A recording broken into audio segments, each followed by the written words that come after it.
Toyota Corolla. Mungkin teman-teman udah nggak asing kalau dengar namanya Toyota Corolla, karena memang generasi pertamanya di dunia itu dia sudah diluncurkan sejak tahun 1966. Bahkan sampai tahun 2019 saja, penjualan Toyota Corolla itu sudah mencapai 47,6 juta unit di 150 negara. Jadi memang merek ini tuh udah lama banget sih. Terus bagaimana dengan di Indonesia? Di Indonesia Corolla sendiri dijual mulai tahun 1972 ya. Jadi memang banyak banget nama Corolla di Indonesia itu dan unik-unik tuh. Kayak misalnya Corolla Veteran, Corvette, lalu ada Corvette, Corolla Betawi, lalu juga ada Corolla DX, ada juga Corolla Twin Cam, terus ada Great Corolla, ada All New Corolla, dan sampai yang generasi berikutnya ada Altis. Dan ini merupakan Corolla generasi terbaru. Dia merupakan generasi ke-12 yang sudah menggunakan platform TNGA atau Toyota New Arsitektur Global. Dan seperti apa sih detail dari mobil ini? Ikuti terus videonya ya.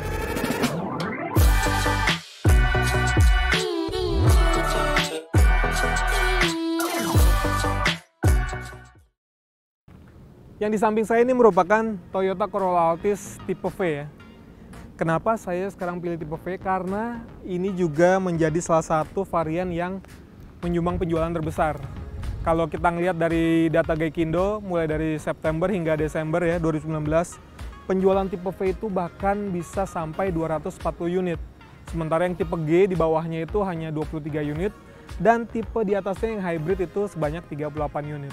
Jadi memang masih banyak orang Indonesia yang lebih memilih tipe V dibandingkan tipe hybrid yang lebih mahal, atau mungkin tipe yang paling bawah tipe G. Banyak orang yang nyebut kalau Altis terbaru ini sekarang seperti Baby Camry. Emang nggak bisa dipungkiri karena kalau ngelihat dari desainnya, grillnya aja ya, kita ngeliat nih Camry banget nih. Desainnya gitu ya, udah gitu garis-garis hitam di sini, itu memang mengingatkan kita kepada Camry. Tapi kalau kita ngelihat secara ciri khasnya si Altis gitu ya, Corolla Altis memang dari mulai 9, 10, 11 gitu ya, generasi yang mulai dari Altis, dia udah lampunya modelnya udah kebagi dua tuh.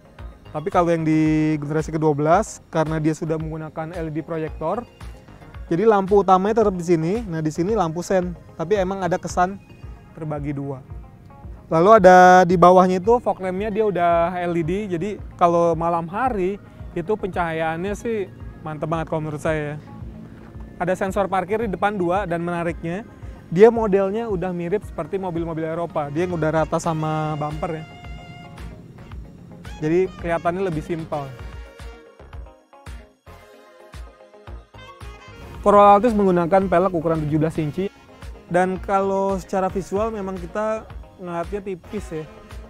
Lumayan tipis sih, cuma nanti kita akan merasakan seperti apa bantingannya dengan ban tipis ini. Pelek udah menggunakan model dual tone, hitam dan juga kombinasi dengan polis. Lalu di sini spionnya dia nggak ada di pilar A, tapi ada di posisi pintu. Dia juga supaya kalau naruhnya di pilar A, visibilitasnya itu agak terganggu karena dia dashboardnya agak ke belakang, sementara ini kan kaca yang nggak turun ya. Kaca turunnya cuma di bagian sini. Mobil ini udah dilengkapi dengan fitur passive keyless entry, jadi kalau kita mau masuk, tinggal tangannya, maka pintu akan kebuka. Oh iya, kalau saat malam hari, kita mendekat ke mobil aja, sebetulnya lampu di dalam tuh udah nyala tuh. Walaupun kita belum menyentuh mobilnya gitu ya, dia kayak ada welcome light gitu, dan kita buka, dia udah menerangi bagian kabinnya. Terus ada aksen-aksen chrome juga di bagian sini. Pintu pun handle-nya masih pakai chrome-chromean, jadi supaya memang terlihatnya elegan. Oh iya, saya lupa bilang kalau tadi di peleknya itu sebetulnya udah ada fitur TPMS ya teman-teman. Itu kelihatan dari pentilnya sih.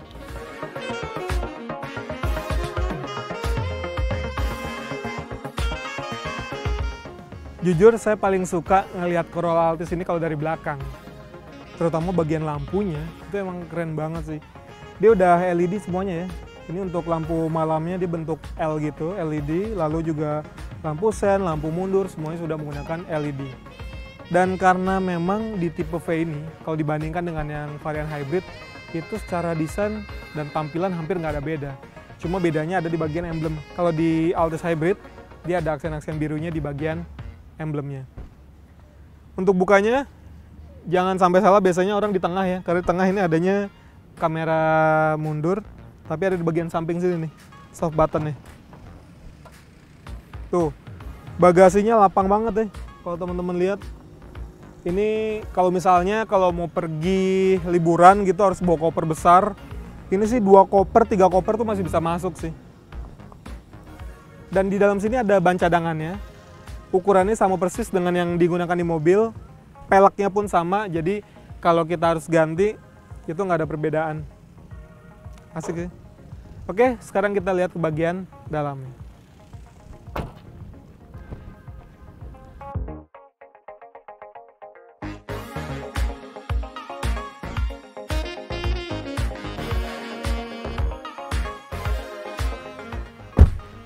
Gak jarang juga pengguna Corolla itu duduk di jok baris kedua ya. Meski sebetulnya dia orang-orang yang masih suka nyetir sendiri, tapi emang ada juga orang yang suka duduk di jok baris kedua, dia pakai supir gitu. Kalau kita duduk di sini sih memang untuk legroom itu masih lapang banget ya. Meskipun secara headroomnya dia terbatas. Saya dengan postur 170 cm. Ada apa aja sih di jok baris kedua ini? Fasilitasnya ada kisi-kisi AC teman-teman, tapi dia belum ada port USB ya. Lalu di sini ada armrest juga sekaligus 2 buah cup holder. Jadi cup holder di bagian belakang itu ada 4, door trim 1 masing-masing, dan juga di bagian tengah. Lalu juga ada Isofix buat teman-teman yang udah punya anak kecil mau pakai kursi anak gitu. Isofixnya ada 2 di sini, lalu ada top tethernya juga. Jadi untuk supaya kursinya nggak gerak-gerak. Kalau teman-teman juga mau akses ke bagasi, ini bisa dari sini ya. Tuh. Jadi bisa ngambil barang, ataupun kalau teman-teman mau bawa barang yang ukurannya sedikit panjang gitu, pakai Altis masih bisa. Tapi nggak bawa lemari panjang juga.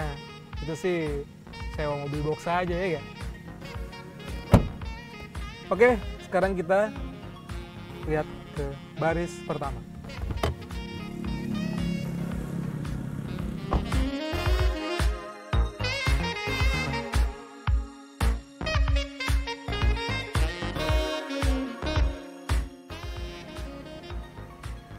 Kita nyalain dulu kali ya. Posisi dashboardnya memang kalau kita ngeliat tuh flat gitu ya, dan agak tinggi ini dia nih.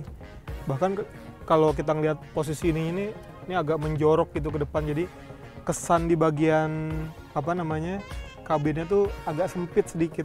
Untungnya si kabin dari Altis ini kan memang besar ya, jadi penumpang di belakang tuh nggak ngerasa kesempitan. Begitupun juga kalau misalnya duduk di depan sebetulnya, karena dia modelnya yang melandai seperti ini nih. Ini udah soft panel semua ya, soft touch semua, dan ini jahitannya benang asli, jadi bukan kayak di Vios gitu yang fake stitching. Tapi memang masih ada di beberapa bagian yang keras nih, seperti di dashboard bagian sini sama sini. 2 itu aja. Setirnya dia udah bisa tilt dan teleskopik, jadi bisa kita atur semaksimal mungkin dengan posisi duduk ideal kita. Joknya pun dia sudah elektris 8 arah, jadi sangat memudahkan banget untuk pengaturan. Cuma memang hanya untuk di jok pengemudi, untuk penumpang depan masih manual. Desain joknya juga enak banget kalau menurut saya. Ini supportnya lebar banget sampai ke samping, dan desainnya ini kayak bucket seat gitu ya modelnya, seakan dia menyatu. Meskipun ini headrestnya bisa di-adjust nih, naik turun masih bisa di-adjust, tapi kalau kita turunin banget itu kesannya kayak bucket seat. Kalau ngomongin fitur di mobil ini, sebetulnya kalau dibandingkan sama yang versi hybrid itu jauh banget sih. Tapi beberapa fitur unggulan seperti AC dual zone tuh masih ada, yang udah dilengkapi dengan fitur Nano-i ya. Jadi ada ion positif yang dihembuskan dari AC supaya membunuh bakteri-bakteri jahat di dalam kabin. Udah gitu panel instrumennya juga masih sama. Di bagian kiri itu masih ada jarum putaran mesin, sementara di kanannya ada indikator bensin dan juga temperatur mesin. Di tengahnya itu udah layar TFT. Ini infonya beragam banget yang bisa kita dapat. Ada fuel ekonominya, lalu juga misalnya cruise controlnya, average speed. Terus ada beberapa fitur yang bisa kita atur, misalnya blind spot monitoring. Jadi di mobil ini udah ada fitur blind spot monitoring, cuman belum ada fitur cross traffic alert. Itu cuma ada di versi hybrid. Lalu juga adaptive cruise control, lane departure warning itu cuma ada di versi hybrid. Kalau yang di sini cuma dapat BSM-nya aja. Sama cruise control sih sebetulnya, cuma dia belum adaptif nih. Terus ini udah ada parking elektrik plus brake hold ya. Dan dia juga udah punya fitur start assist. Jadi sebetulnya lumayan lengkap sih. Di atasnya ini ada mode berkendara, ada normal dan ada sport. Dan asiknya kalau di sini itu modelnya kalau sport layar TFT itu jadi ada aksen merahnya. Jadi memang kayak bikin adrenalin lebih terpacu. Head unitnya, nah ini head unitnya lucu nih. Ini kan masih pakai head unit yang ya aftermarket lah ya, meskipun dia sudah ada logo Toyotanya.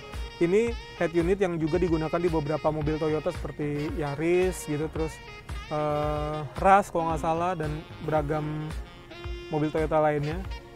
Ini kalau kita baru nyalain, nah itu dia volumenya langsung di set di posisi 6, jadi agak kenceng tuh. Jadi kalau kita habis nyalain mesin harus cepet-cepet untuk menurunkan volumenya. Ini sebetulnya fiturnya juga nggak cemen-cemen banget sih. Udah ada Bluetooth, udah ada HDMI, bahkan dia juga udah air gesture ya. Jadi kalau misalnya mau naikin volume bisa 3 jari tuh. Atau kalau mau matiin layar 4 jari kita swipe ke atas, dia akan mati. Lampu sudah auto, wiper juga udah auto, dan kita akan nyobain Corolla terbaru dengan sasis TNGA. Seperti apa sih rasanya? Langsung aja kita cobain.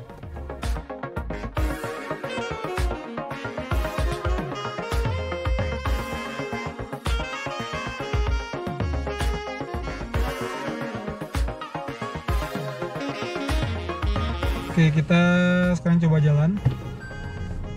Oh, tapi sebelum jalan kita mau ngeliatin nih.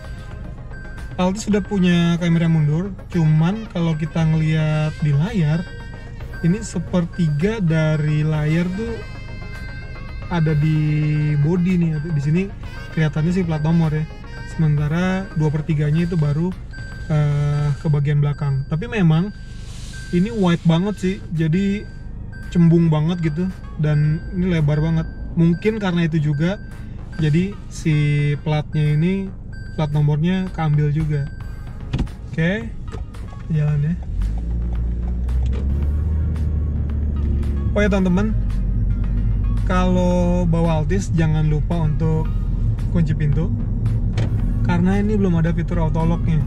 Sementara kalau untuk auto unlock-nya, ketika kita ada di posisi P, dari D gitu ya kita ke P, dia otomatis akan kebuka. Cuma sayangnya kalau kita jalan kecepatan 20 gitu, biasanya kan ada fitur auto lock, kalau di sini belum ada. Oke, sekarang kita fokus ke pengendaraan Corolla Altis.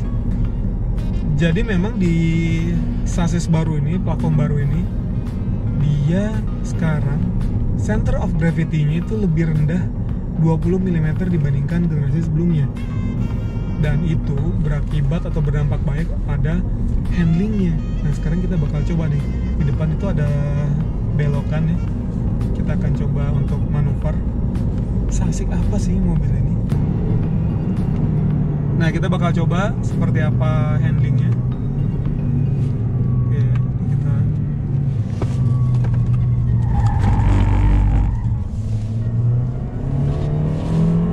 wow,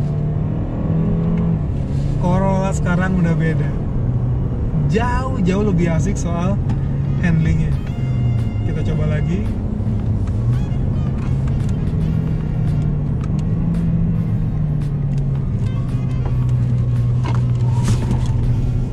Wah, asik.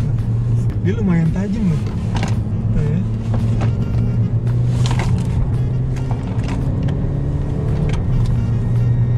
Memang masih lebih enak Mazda 3 sedan kalau dibandingkan Corolla Altis. Tapi kalau dibandingkan Honda Civic Turbo kayaknya sih mirip-mirip nih karakternya sekarang. Terus juga setirnya lumayan direct ya. Tuh, jadi memang enak banget. Tapi kalau soal handling ya saya masih megang si Mazda 3 sedan sih. Cuman keunggulan dari si Altis ini karena dia sudah menggunakan suspensi double wishbone di bagian belakang. Jadi bantingannya tuh enak aja nih. Kalau misalnya jalannya kayak ini nih ya, bergelombang gitu ya, dia bantingannya enak. Cuman masalahnya kalau kita masuk ke lubang kecil atau speed trap yang tinggi, itu pasti akan bunyi kayak jeduk gitu. Itu berasa sih sampai ke dalam kabin. Tapi kalau saya juga sempat nyobain di tol gitu yang karakternya bumpy gitu, itu ayunannya enak gitu, nyaman gitu ya. Terus kalau ngomongin soal performa teman-teman, benar kalau dia masih menggunakan mesin yang sama dengan yang generasi sebelumnya. Mesinnya 1800 cc atau lebih tepatnya 1798 cc. Tenaganya itu cuma 140 dk teman-teman. Memang jauh lebih kecil dibandingkan rival-rivalnya seperti Mazda 3 sedan ataupun Honda Civic Turbo. Begitupun dengan torsinya. Corolla torsi maksimalnya itu di angka 171,6 Nm. Alhasil pengaruh terhadap akselerasinya. Jadi setelah kami tes dari 0 hingga 100 km per jam, Altis cuma bisa menorehkan waktu 10,9 detik. Jauh banget dibandingkan Honda Civic Turbo gitu ya, yang jelas-jelas sudah di bawah 9 detik.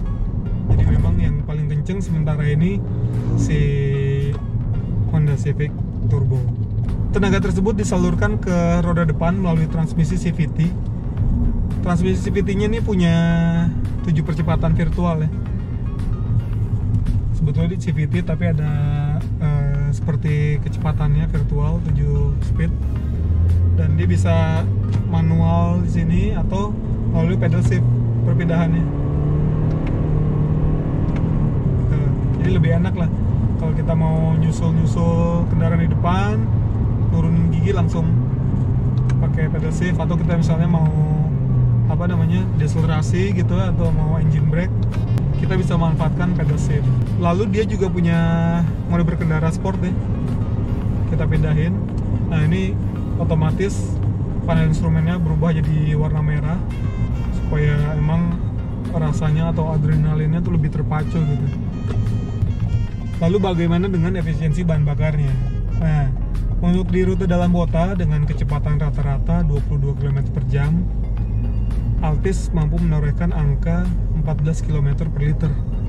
Itu udah angka yang oke sih menurut saya. Udah di angka di atas 12, bahkan nyentuh angka 14, itu udah lumayan baik.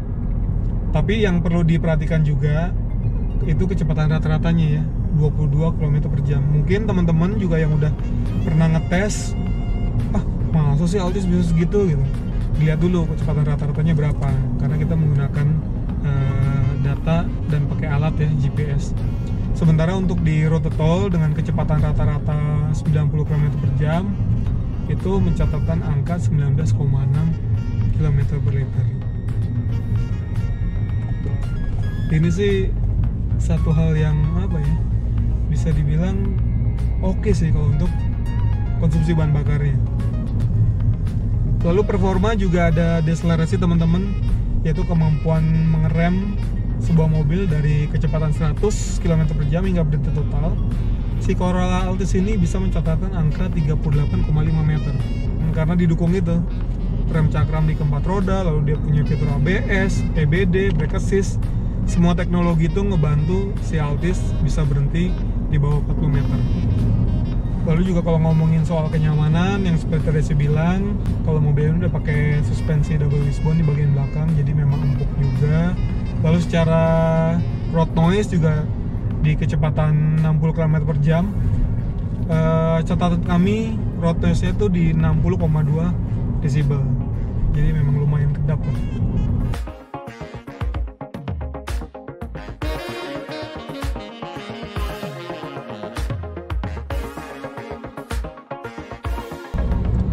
Terus kalau ngomongin soal fitur berkendara ya, Altis sudah punya fitur cruise control, cuma memang dia belum yang adaptif. Kalau yang adaptif itu adanya di versi hybrid ya.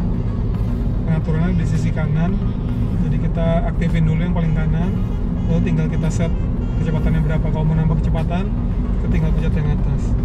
Lalu di depan juga ada head up display, itu infonya soal kecepatan, lalu soal RPM, sama juga soal posisi tuas transmisi.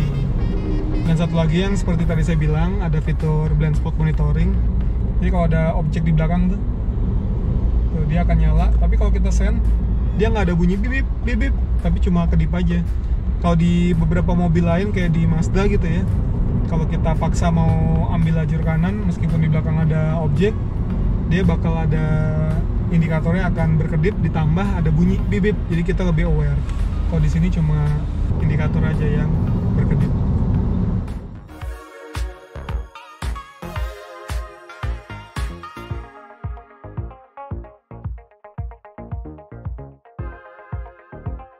Oke teman-teman, jadi Corolla Altis dengan sasis barunya TNGA itu bikin center of gravity-nya itu lebih rendah dibandingkan generasi sebelumnya. Efeknya adalah sekarang Corolla lebih fun to drive dibandingkan generasi sebelumnya. Handlingnya lebih mantap, lalu juga respon mesinnya karena dia ada mode sport itu lebih mengasihkan sih. Tapi memang kalau dibandingkan rivalnya gitu ya, Honda Civic Turbo ataupun Mazda 3 Sedan, performanya dia nggak terlalu impresif. Di catatan kami 0 ke 100 km per jam dia mencatatkan cuma 10,9 detik, sementara rivalnya seperti Honda Civic Turbo aja itu bisa di bawah 10 detik sih. Jadi memang dia masih jauh lah. Tapi soal kenyamanan dibandingkan Mazda 3 Sedan gitu, Altis ini lebih nyaman, terutama dia juga pakai suspensi double wishbone di bagian belakang ya kan. Terus kalau ngomongin soal fitur juga sebetulnya ini masih jauh banget dibandingkan Mazda 3. Mazda 3 itu lumayan lengkap banget. Kalau ini masih malu-malu lah, karena yang versi fullnya itu ada di versi hybridnya.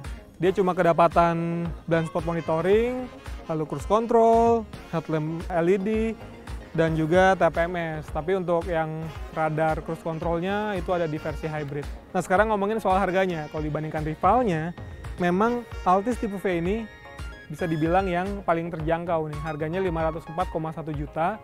Dibandingkan dengan Honda Civic Turbo aja, dia harganya 533 juta. Dibandingkan Mazda 3 itu lebih jauh lagi karena harganya 546 jutaan. Jadi ya ini sangat menarik sih untuk dimiliki karena itu tadi soal sisi kenyamanannya dia bisa dibilang oke lah. Udah gitu juga kita nyetir sendiri maupun disetirin itu masih sama-sama nyaman. Tapi memang ada beberapa kekurangan di mobil ini seperti fitur auto lock gitu ya. Dia belum ada, jadi kita harus kunci pintunya secara manual. Untungnya masih ada tombolnya ya, ada di situ. Lalu juga head unitnya, kalau menurut saya dengan mobil harga 500 jutaan harusnya dia sudah terintegrasi dengan mobilnya. Jangan pakai yang aftermarket model kayak gini. Itu aja sih menurut saya teman-teman. Dan terima kasih sudah menonton video ini. Jangan lupa subscribe channel Gritoto jika belum. Dan sampai jumpa di video-video selanjutnya.